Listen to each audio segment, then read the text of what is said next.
tapos. Hindi ko po yun alam, Your Honor. Ang pagkakilala mo ka mo, hindi tumatanggap eh. Yan ang sabi nila. Yun lang ang Galit ka ba kay pagkakalam ko. Espinido ngayon dahil ang tatay mo napatay? Dahil sa kanya? Sino ba akala mo nagpapatay sa tatay mo? Sino ang inaakala mo nagpapatay sa tatay mo? Hindi ko yun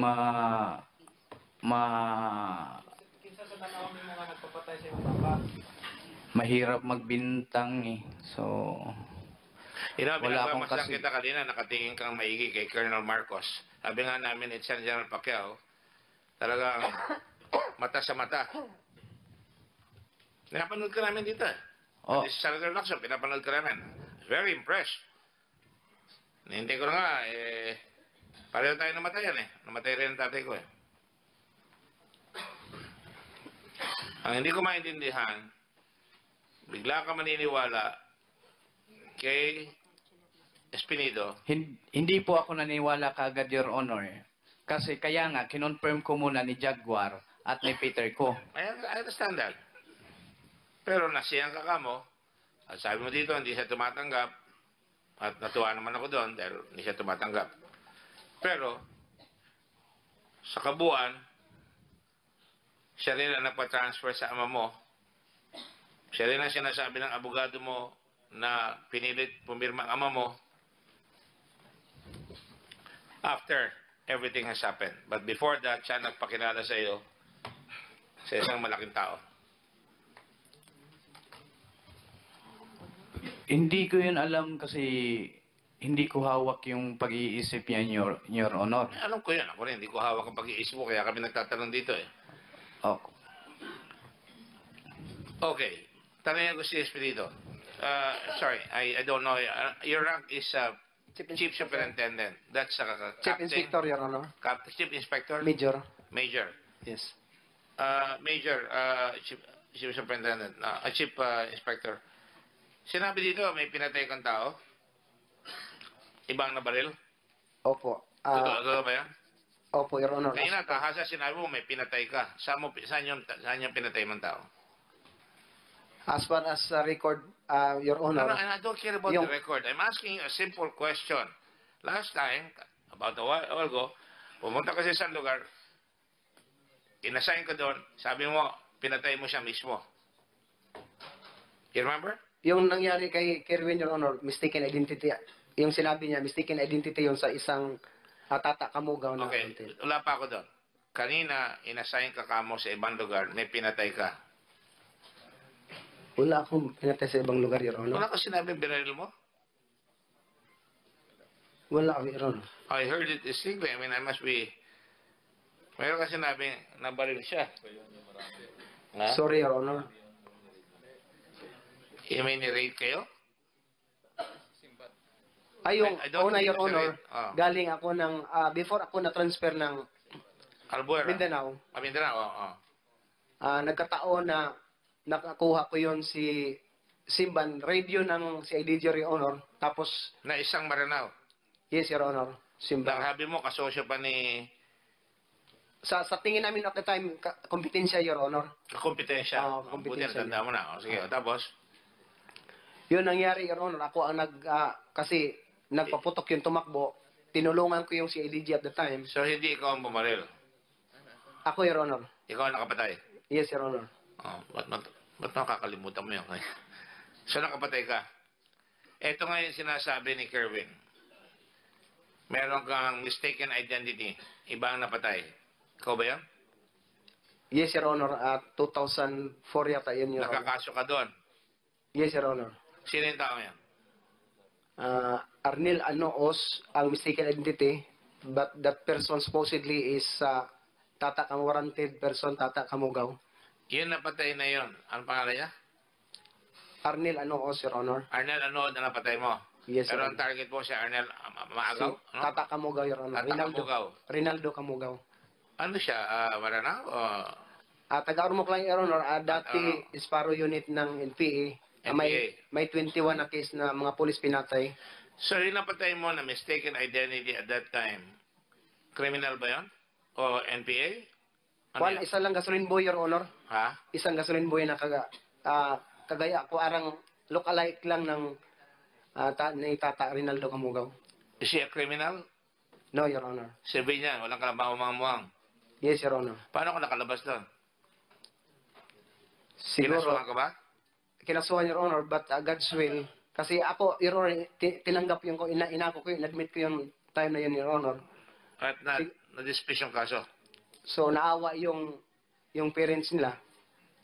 Sinabihan ko lang na magkapalit lang na ako magpaaral, ako basta i-admit ko lang kay hindi matanggap ng konsensya ko ang nangyari. So hindi na sila nag-testify.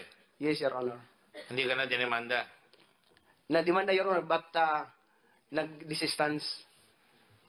Pero hindi naman pwede i-compromise yung people of the Philippines versus Espinido.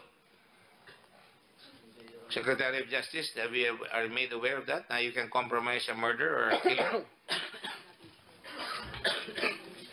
I beg your pardon, Mr. Chair. He said parang na-compromise sa affidavit of desistance. Sinabi niya napatay niya yung tao, tapos umatras, tapos na-compromise na. Na-dismiss yung kaso, ganun ba?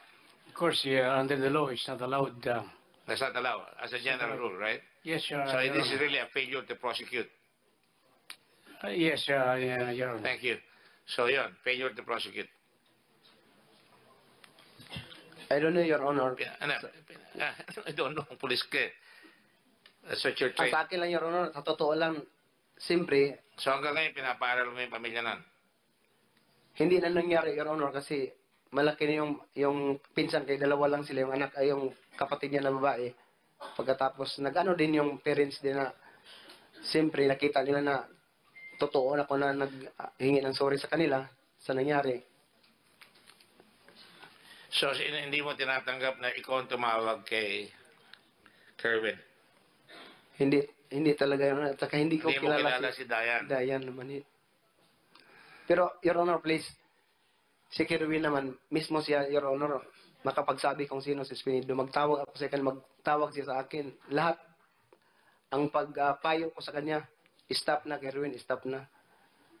Yun, kung sa totoo lang ba, ba't dumating sa time na yun ngayon na parang ako na ang maging may kasalanan na isalin ako. Alright, I will just go to my final question. If that is the case, bakit yung inyong dalawang affidavit na ginawa sa iyo, bakit iba ang pirma at tila itinatanggi ni Kerwin mismo na tatay niya sapagkat walang alam ang tatay niya doon sa pagkadroga niya, at bakit ngayon parang maling-mali ata yung sinabi doon sa affidavit? Sino magsasabi sa kanya yan? Sa kay Mayor, Your Honor. Sa akin lang, it's very normal for us, Your Honor, as a chief of police, and that to my investigator, natatanggapin kung sino ang normal na mga tao na mag-complain sa gano'n na mga nalalaman nila without any No, but assistance. this is an affidavit of the late Mayor Espinosa. Yes, Your Honor. At saka hindi naman ako mabagsabi, Your Honor, kung ang pagpirma niya, totoo sa kanya o hindi, as long na ang proseso naman dinala ko sa prosecutors na hindi pa nakapagpirma sa harap mismo ni RD at saka ni PD with pictures and a video, Your Honor. He did not inform me of his rights. He was not accompanied by counsel. Ang binigay mo, yung piskal lang nakaharap doon. Itinanggi ng public, ng PAO. Paano ba? Bakit, Your Honor, magbigay ako ng assistance sa kanya ng, masabi natin, Your Honor, ng pag-draft ng affidavit na he is not at the time under ng custodial investigation because he is not It even... doesn't matter. Narinig mo yung sinabi ko kanina rito? Tinatanong ni Senator Drilon, nagbayad ka ba ng tax? Sabi ko, objection. You're a policeman. I'm a officer of the law here. I'm an officer of the court too. Tatanungin yung kliyente, sasabihin mo, abay, object ka kagad. Baka sumagot siya magagamit sa kanya yan tumatango si Ms. Villarino. Siguro, Your Honor, at the time... Mali ata ang training mo kung hindi mo alam yon. Sa ganun din, Your Honor, at least din malaman ng iba na ganun talaga ang mga proseso. Kung mali man, I'm kung not mali, going Your to Honor. argue with you. I think I studied the law also. Yes. At gusto ko, sinabi ko rin kay Senator Dillon, nagbibiro nga kami, and we're sporty about it. Kaibigan kami matagal na yan. Pero sabihin ko sa inyo, kung anong hinihingi namin sa kapulisan, na respetuhin yung karapatan ng tao pagka under investigation, kahit na hindi custodial investigation, dapat gagawin rin namin kahit kanino. Gagawin nyo rin kahit kanino. And to my mind, mukhang nagkagulo tayo dito dahil doon sa report na yan, na pinirmahan niya, at may mga natakot kaya namatay at nabaril si Mayor Espinosa. Would you say that's accurate?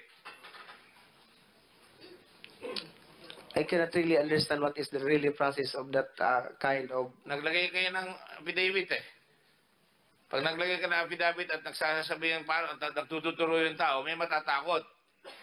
At pag may matatakot, gagawa ng paraan para hindi na siya matamaan. Alam mo, matagal ko na pinag-aaralan ito.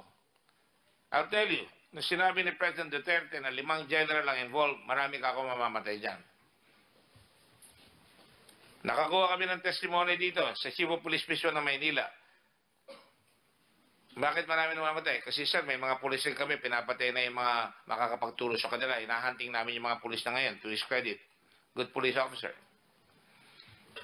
Naglabas ka ng isang affidavit na hindi malaman kung totoo o hindi ngayon, nagkaroon ng question. You seem to me, in fact, you impressed me initially, and I'm trying to find out whether I should trust you. Doesn't matter to you, doesn't matter to me, basta ako, yung konsensya ko, inaabol ko. Dahil doon, may mga natakot, kaya sa takot nila, kahit 10 oras ng gabi, pumasok, 24 sila, di ko na malaman kung 11 o 24, dinistrong kayo yung kandado, nagkamatayan sa loob, maaaring dahil doon sa affidavit mo, di ko sinasabi nga, maaaring dahil sa affidavit na yun. Kaya dapat talaga, hindi natin babaguhin yung ating pagkuha ng ebidensya. Your Honor, please, yung may verification, confirmation from the RIAS, even yung ang OIC natin ng Pro 8 ng RIAS, Your Honor, siya mismo, before namatay yon si Mayor, dala niya yung affidavit niya na dalawa, judicial at saka supplemental, sa harapan mismo ni Mayor doon sa kulungan, Your Honor, nandyan mismo sa harap itong abogado na to, si Villarino. But hindi nag-insist, and I just want to ask the permission or si Sir Ongkiko, siya ang personal mismo sir nag-confirm kasi pinail ng kaso, inattach natin yung affidavit ni Mayor, judicial at saka yung supplemental, dala niya kay Mayor para pa-confirmation. Cannot cure the defect kung hindi mo sinabihan na siya ay entitled to counsel. Kung hindi mo siya tinulungan na sabihin sa kanya, kailangan mo may kasamang abogado. Nasira ang sarili mong kaso kung hindi mo ginawa yan. The jury is not yet out on that one. Hindi pa natin alam kung ano yan. Pero kung yun ang nangyari, you cannot use that as evidence. At maaari sabihin natin, mabuti na lang, dumating ngayon to si Kerwin, kaya sinasabi namin kahapon ni Senator Lacson, i-perpetuate natin ang testimony niya at baka mamatayan. Your Honor, please to clarify lang. Pagsabi lang, Your Honor, sinabihan si Mayor, ganun ang nangyari. Nagsabi pa nga sa akin, napalitan niya yung abogada niya, Your Honor. I'm done. I'm done. I'm done. Thank you, Your Honor. Hindi ka naman kita makukumbinsi. Parang si Manny Pacquiao, hindi niya ako makumbinsi sa death penalty. Pero magkaibigan pa rin kami. Okay? Just trying to find it. I'm sorry, I beg the indulgence of my colleagues here. But, thank you very much. Thank you very much. On that note, we're suspending this hearing. We'll just be informed kung kailan natin uli itutuloy. Ingatan nyo lang, let Kerwin live to tell his story, yung full story. Thank you very much. Affidavit? Ilalagay ba ang affidavit? Ako ito? Exhibit? Ha?